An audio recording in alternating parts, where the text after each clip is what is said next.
नमस्कार दोस्तों। हम लोग प्रोफेसर इम्तियाज अहमद जी के द्वारा लिखी गई बुक बिहार एक परिचय से बिहार के इतिहास को समझ रहे हैं, डिस्कशन कर रहे हैं। अभी तक हम लोग इस बुक से टोटल 5 चैप्टर कवर कर चुके हैं पिछले 9 वीडियोज में। आज हमारा छठा चैप्टर है जिसमें हम लोग बौद्ध धर्म को डिस्कशन करने के लिए जा रहे हैं। बौद्ध धर्म से रिलेटेड जो इस बुक में क्वेश्चन है, ऑब्जेक्टिव क्वेश्चन है, उसको डिस्कशन करेंगे। तो देखिए, बौद्ध धर्म से रिलेटेड इस बुक में टोटल 11 क्वेश्चन है। बहुत आसान आसान क्वेश्चन है। ये 11 क्वेश्चन को हम लोग एक एक करके डिस्कशन करते हैं। तो चलिए स्टार्ट करते हैं। क्वेश्चन नंबर 1, पहला क्वेश्चन है, बौद्ध धर्म के संस्थापक गौतम बुद्ध ने गृह त्याग के उपरांत सर्वप्रथम गए थे कहाँ? तो गौतम बुद्ध जो थे गृह त्याग करके सर्वप्रथम कहाँ गए थे? तो ये गए थे आपको वैशाली के समीप अलार कलाम के आश्रम में। अर्थात बौद्ध धर्म के संस्थापक गौतम बुद्ध हैं, तथागत हैं, शाक्य मुनि भी जिनका नाम है। ये अपना गृह त्याग करने के बाद सबसे पहले ज्ञान प्राप्त करने के लिए कहाँ गए थे? अलार कलाम, जो इसके पहले गुरु होते हैं। वो महात्मा बुद्ध के 2 गुरु के बारे में हम लोग जानते हैं, एक अलार कलार और दूसरा रुद्रक रामपुत्र। तो पहले वैशाली में जाके इनसे शिक्षा प्राप्त करते हैं। इनके पास से जो भी शिक्षा प्राप्त हो सकता था वो उनसे सारा शिक्षा प्राप्त करके ये फिर राजगिरी में रुद्रक रामपुत्र से भी शिक्षा प्राप्त करने के लिए जाते हैं। तो इसका आंसर क्या रहेगा? बी, वैशाली के समीप अलार कलार के आश्रम में जाके शिक्षा प्राप्त करने की कोशिश करते हैं।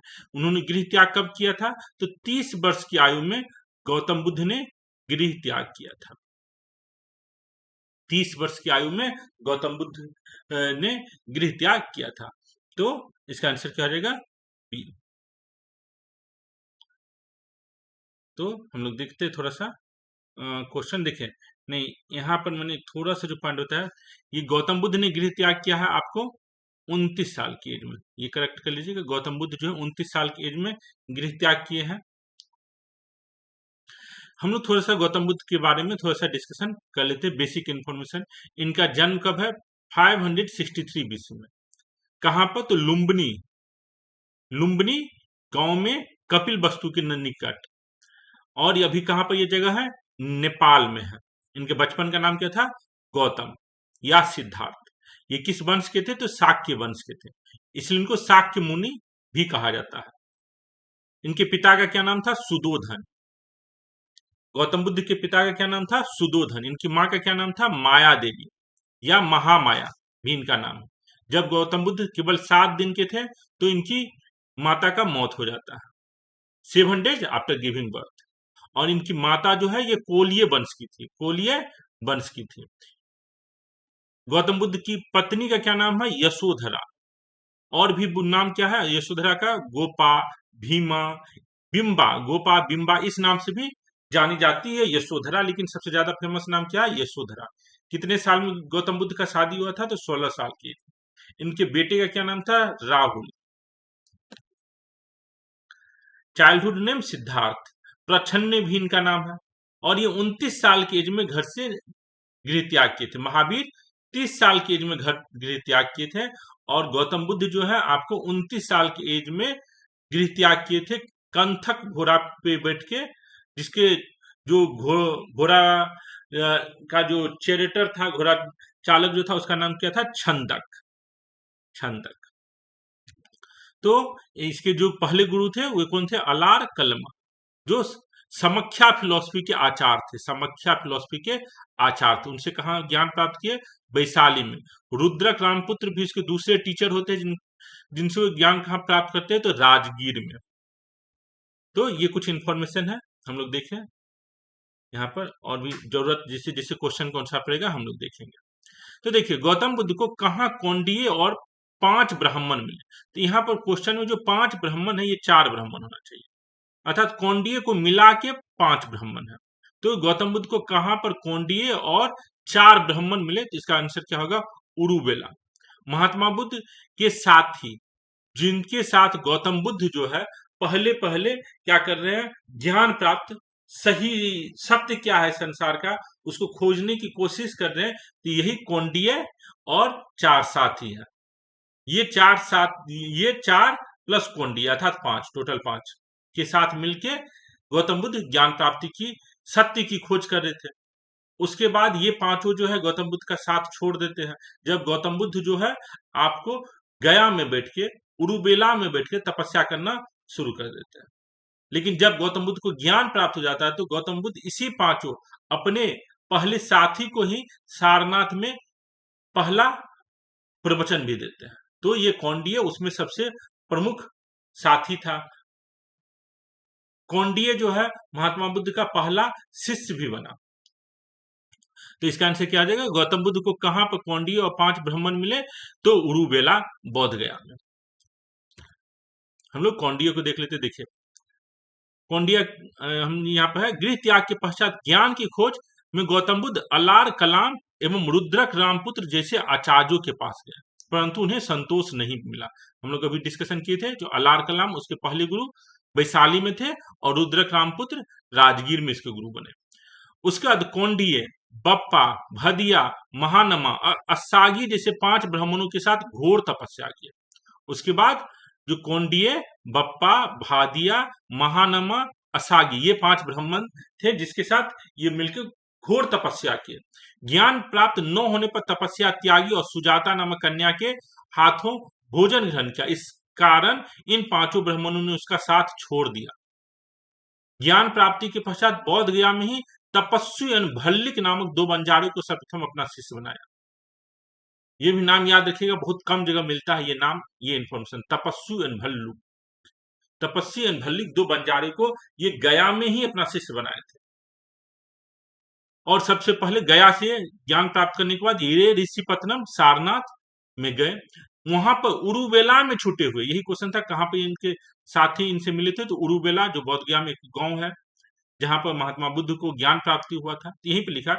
यहाँ पर उन्होंने उरुबेला में छुटे पांच ब्राह्मण साथी कौंडिन्य, बप्पा, भदिया, महानमा, अस्सागी को पुनः मिले। उन्हें ही सारनाथ में गौतम बुद्ध ने ज्ञान का प्रथम धर्मोपदेश दिया। तो पहला धर्मोपदेश गौतम बुद्ध अपने ही पुराने साथी जो थे पांच साथी उनको दिया, जिसमें सबसे फेमस कौन है, अजंता कौंडिन्य। अजंता कौंडिन्य ये जो सारनाथ में ज्ञान दिया गया, इस घटना को क्या कहते हैं, धर्म चक्र परिवर्तन कहते हैं। तो इसका आंसर क्या हो जाएगा, गौतम बुद्ध को कहां कौंडिन्य और पांच ब्राह्मण मिले थे, तो सबसे पहले मिले थे उरुबेला में ज्ञान प्राप्ति से पहले, और ज्ञान प्राप्ति जब गौतम बुद्ध को हो गया तो यही पांच ब्राह्मण जो है जो इसे शिष्य बनते हैं उसे ये सारनाथ में ज्ञान देते हैं। आंसर क्या हो जाएगा इसका, सेकंड का ए। नेक्स्ट क्वेश्चन देखते हैं। यहाँ देखिए अजंता कौंडिन्य इसके सब प्रमुख पहले शिष्य बनते, इसका नाम क्या है, अजंता कौंडिन्य, और बाकी के भर्रिक, बसपा, महानमा और अश्वजित, ये चार का नाम याद न रहे, लेकिन अजंता कौंडिन्य पहले शिष्य का नाम जरूर याद रखिएगा। अगला क्वेश्चन है, गौतम बुद्ध को ज्ञान प्राप्त हुआ था, तो गौतम बुद्ध को कहां पर ज्ञान प्राप्त हुआ था, तो गौतम बुद्ध को बौद्ध गया में ज्ञान प्राप्त हुआ था। जिलिम्भिक ग्राम में किनको ज्ञान प्राप्त हुआ था, तो महावीर को। कुशीनारा में गौतम बुद्ध का देहांत हुआ था, डेथ हुआ था। सारनाथ में गौतम बुद्ध पहला धर्मोपदेश देते हैं। गौतम बुद्ध जो है 29 साल की एज में गृह त्याग करते हैं, 6 साल तक तपस्या करते हैं। उसके बाद 35 साल की एज में, 35 साल की एज में इन्हें ज्ञान प्राप्त होता है, कहां पर, तो बौद्ध गया में। ये वाला स्लाइड एक बार हम लोग देख लेते हैं। देखिए गया में उरुबेला जगह है, गांव है, वहां पर पीपल पेड़ के नीचे में, पीपल पेड़ के नीचे में 35 साल की एज जब हो गया था गौतम बुद्ध का, 6 साल की तपस्या, 29 साल की एज में घर से निकले थे, 6 साल तक ये तपस्या किए, ज्ञान प्राप्त करने की कोशिश किए।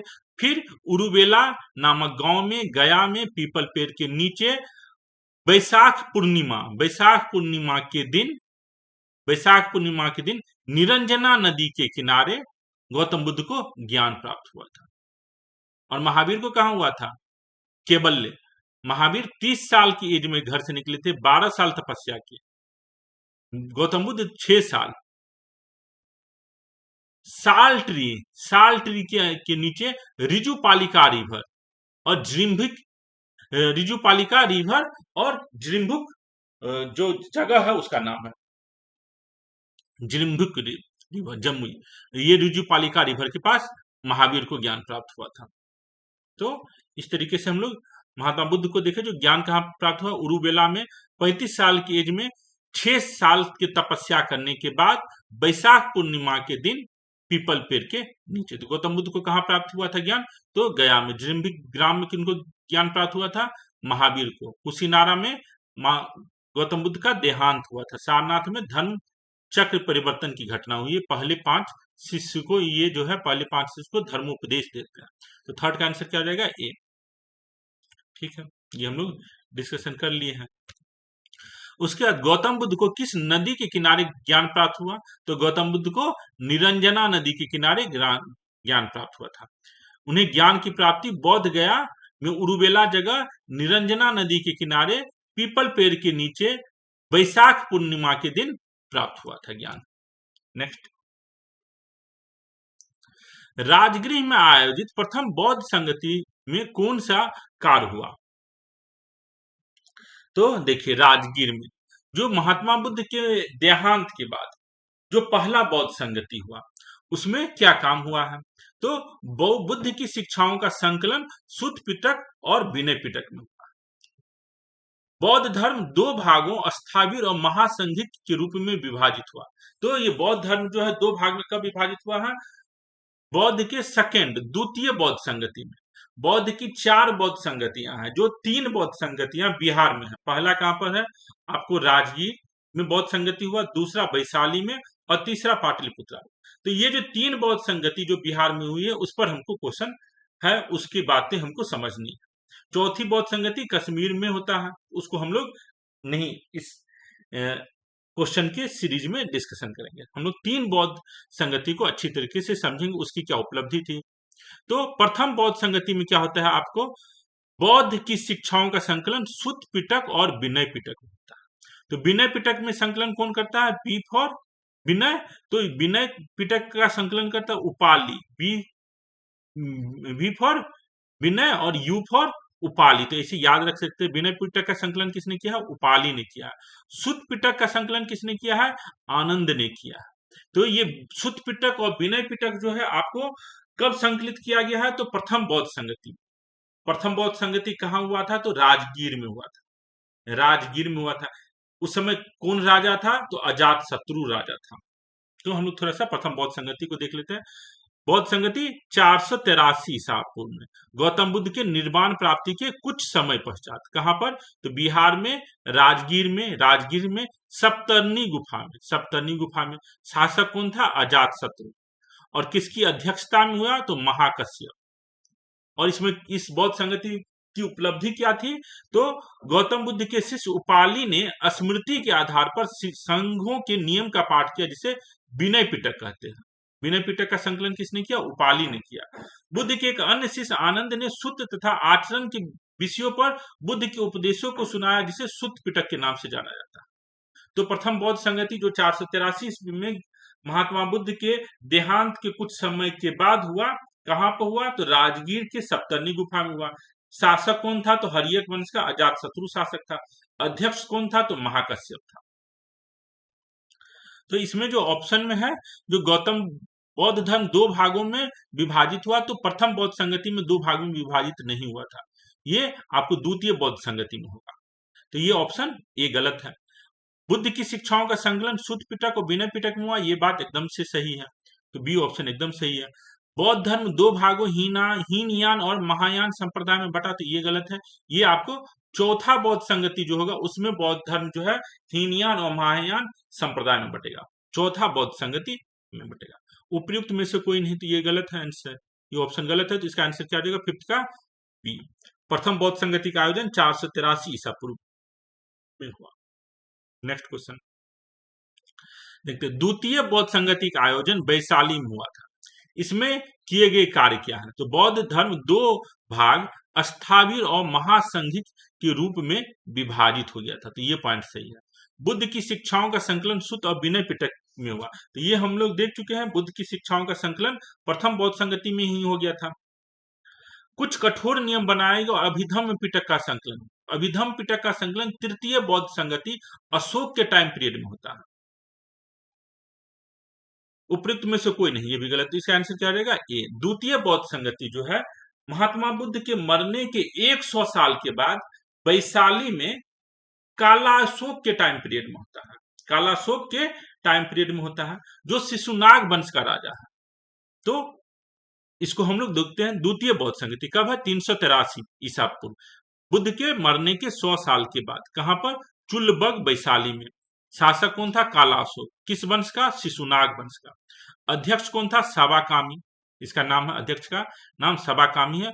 और इसकी जो उपलब्धि थी, मेन उपलब्धि, जो बौद्ध धर्म के जो पूर्वी दिशा में रहने वाले, पूर्वी भारत में रहने वाले और पश्चिमी भारत में रहने वाले जो सदस्य थे, फॉलोअर थे, उसके बीच में मतभेद हुआ। और पूर्वी गुट जो है ये महासंघिक कहलाया, और पश्चिमी गुट जो है आपको थेरवादी कहलाया। जो महासंघिक है, जिन भिक्षुओं ने परिवर्तन के साथ विनय पिटक के नियमों को स्वीकार किया, वे महासंघिक कहलाए। तो महासंघिक जो थे परिवर्तन कुछ लाना चाह रहे थे। जिन भिक्षुओं ने बिना किसी परिवर्तन के विनय पिटक के मूल नियमों को स्वीकार किया, वे थेरवादी अथवा अस्थावीर कहलाए। इनका नेतृत्व महाकच्छान ने किया। इनका नेतृत्व किसने किया? महाकच्छान ने किया। इसी पश्चिमी गुट भी कहते हैं, थेरवादी को पश्चिमी गुट भी कहते हैं। इसका नेतृत्व किसने किया था? महाकच्छान ने किया था। और महासंघिक, जिसको पूर्वी गुट भी कहते हैं, जिन शिक्षकों ने परिवर्तन के साथ विनय पिटकों के नियमों को स्वीकार किया, वे महासंघिक या परिवर्तनवादी कहलाए। इनका नेतृत्व कौन कर रहा था? महाकश्यप कर रहे थे। इसे पूर्वी गुट भी कहते हैं। इसके अनुयायी बज्जी पुस्तक कहलाते थे। इनका क्षेत्र पहले वैशाली, फिर उत्तरी भारत और बाद में आंध्र प्रदेश हो गया। इनके सिद्धांत ग्रंथ प्राकृत में। तो इतना याद रखिएगा, जो द्वितीय बौद्ध संगति जो महात्मा बुद्ध के मरने के 100 साल के बाद वैशाली में होता है, उसमें बौद्ध धर्म दो भाग महासंघिक और थेरवादी में विभक्त होता है। तो इसका आंसर क्या हो जाएगा? क्वेश्चन नंबर 6 का आंसर ए हो जाएगा। नेक्स्ट देखते हैं। यहाँ पर है, देखिए, चुलबंग वैशाली में होता है जिस जगह। सवाकामी राजा कौन है? कालाशोक है। और monk of Vaishali wanted some change, दो भाग जो है अस्थावीर और महासंघिक में ये विभक्त होता है। कब? Second Buddhist council 383 BC. अब जो नेक्स्ट क्वेश्चन है, ये है तीसरी बौद्ध संगति। तीसरी बौद्ध संगति का आयोजन पाटलिपुत्र में हुआ। इसमें किए गए कार्य किया था। तो बौद्ध धर्म दो भाग हीनयान और महायान संप्रदाय में बटा। तो नहीं, बौद्ध धर्म हीनयान और महायान कब बटा है? चतुर्थ बौद्ध संगति में बटा। तो ये पहला ऑप्शन गलत हो जाएगा। बुद्ध की शिक्षाओं का संकलन शुद्ध पिटक और विनय पिटक में, ये तो पहला बौद्ध संगति में ही हो गया था। तो ये भी ऑप्शन गलत है। बौद्ध धर्म का दो भाग अस्थावीर और महासंघिक के रूप में विभाजन हुआ, ये दूसरी बौद्ध संगति में ही हो गया था। तो ये भी ऑप्शन गलत है। कुछ कठोर नियम बनाए गए और अभिधम्म पिटक का संकलन हुआ। तो ये पॉइंट सही है। कुछ कठोर नियम बनाए गए और अभिधम्म पिटक, जो तीसरा पिटक है, इसका संकलन किया गया। इस समय राजा कौन था? तो अशोक राजा था। मौर्य वंश का राजा अशोक था। तृतीय बौद्ध संगति का आयोजन कब किया गया है? 291 51 ईसा पूर्व में किया गया। तृतीय बौद्ध संगति। तो देखिए, तृतीय बौद्ध संगति 250 251 51 में हुआ था, या 250 भी डेट रहता है, 251 भी रहता है। स्थान कहाँ है? पाटलिपुत्रा, जो मगध की राजधानी थी। राजा कौन था? तो अशोक। शासक कौन था? अशोक। और अध्यक्ष कौन था? तो मौगली पुत्तिस था। और इस बौद्ध संगति की उपलब्धि क्या है? तो इस संगति में महात्मा बुद्ध के उपदेशों का एक बार फिर से संकलन किया गया और तृतीय पिटक अभिधम्म पिटक की संकलन किया गया। इसमें बौद्ध धर्म सिद्धांत की दार्शनिक व्याख्या की गई है। इसमें बौद्ध धर्म के सिद्धांत की दार्शनिक व्याख्या की गई है। तीनों पिटकों को त्रिपिटक, तीनों पिटक मतलब विनय पिटक, शुद्ध पिटक और अभिधम्म पिटक को त्रिपिटक कहा जाता है। इस संगति में थेरवादियों का प्रभुत्व था।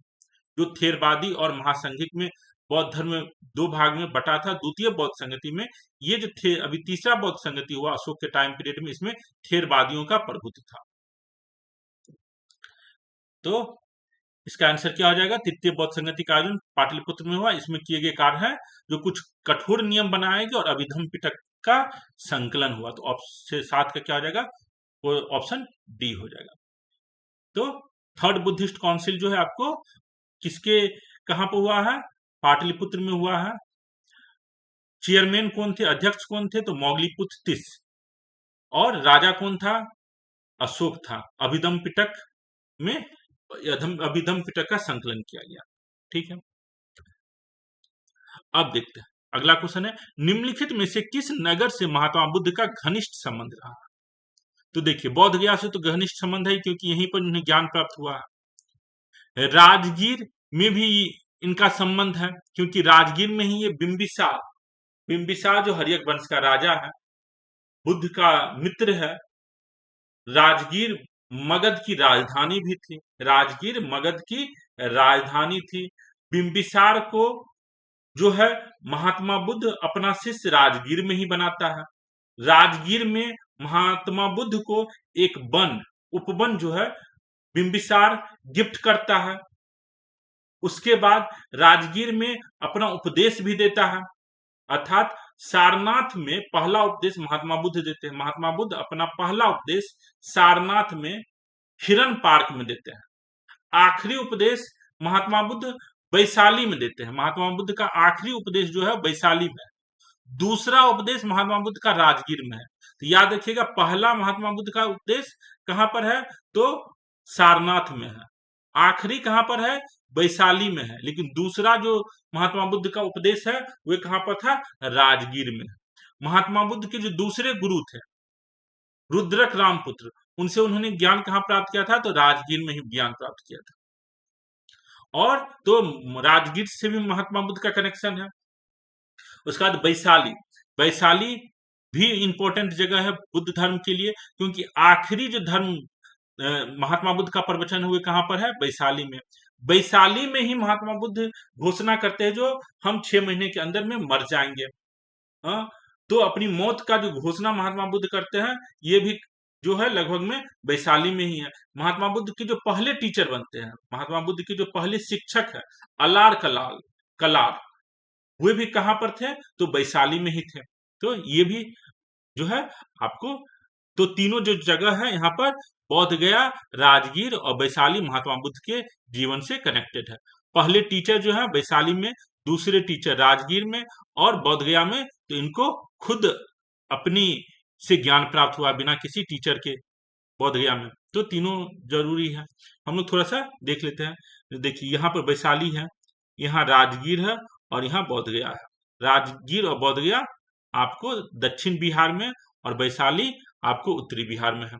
देखिए, वैशाली से क्या इंपॉर्टेंट है? वैशाली में ही इनको, इनके जो पहले गुरु थे अलार कलाल, अलार कलाल से इनकी वैशाली में अलार कलाल हिज पर्सनल नेम। ठीक है, इतना इसमें देख लीजिए। अलार कलाल से ये वैशाली में ही ज्ञान प्राप्त किए थे। उसके बाद Vaishali, Buddha passed some time in the last year of his earthly life at Vaishali and in the Vajji country. His last rainy season was spent here. जो लास्ट जो रेनी सीजन है, महात्मा बुद्ध जो थे और बुद्ध धर्म के जो भिक्षुक होते थे ये क्या करते थे?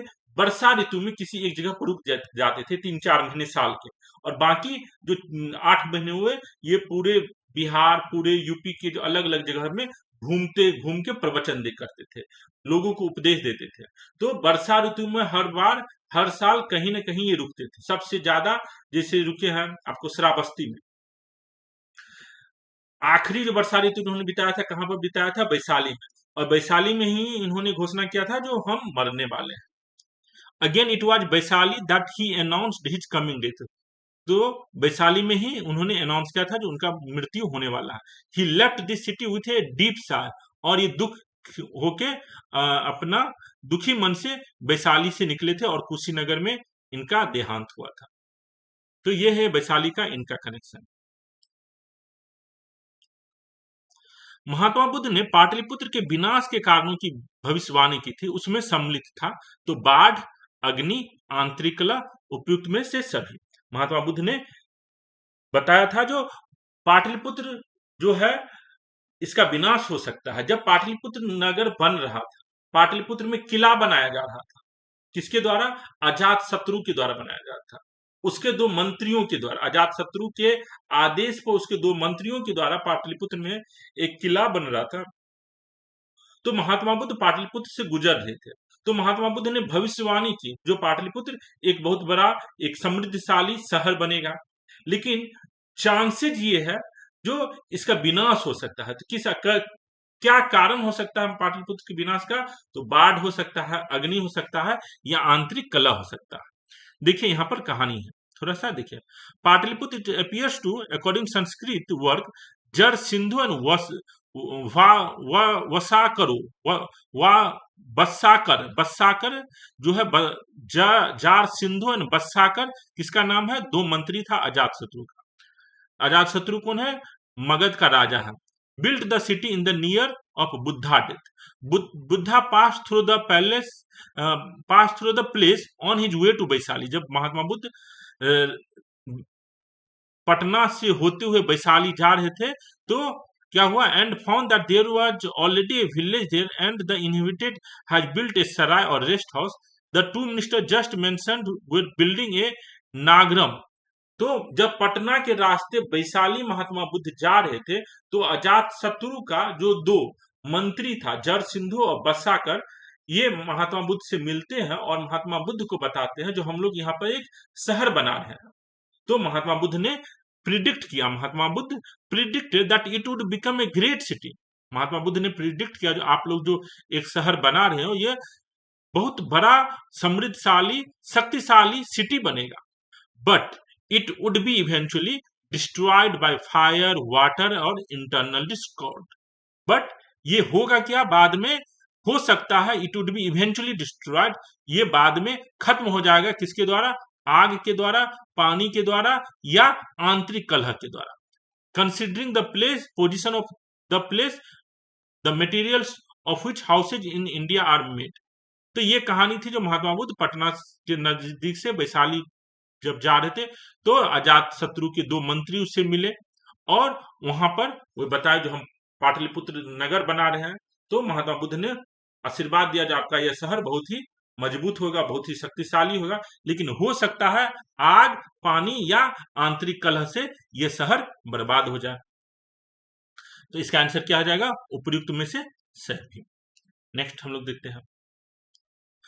बौद्ध गया में महाबोधि मंदिर बनाया गया था। जहां क्या हुआ था महाबोधि मंदिर में? तो गौतम बुद्ध का जन्म तो लुम्बिनी में हुआ है। गौतम बुद्ध ने अपना प्रथम प्रवचन कहाँ दिया? तो प्रथम प्रवचन सारनाथ में दिया है।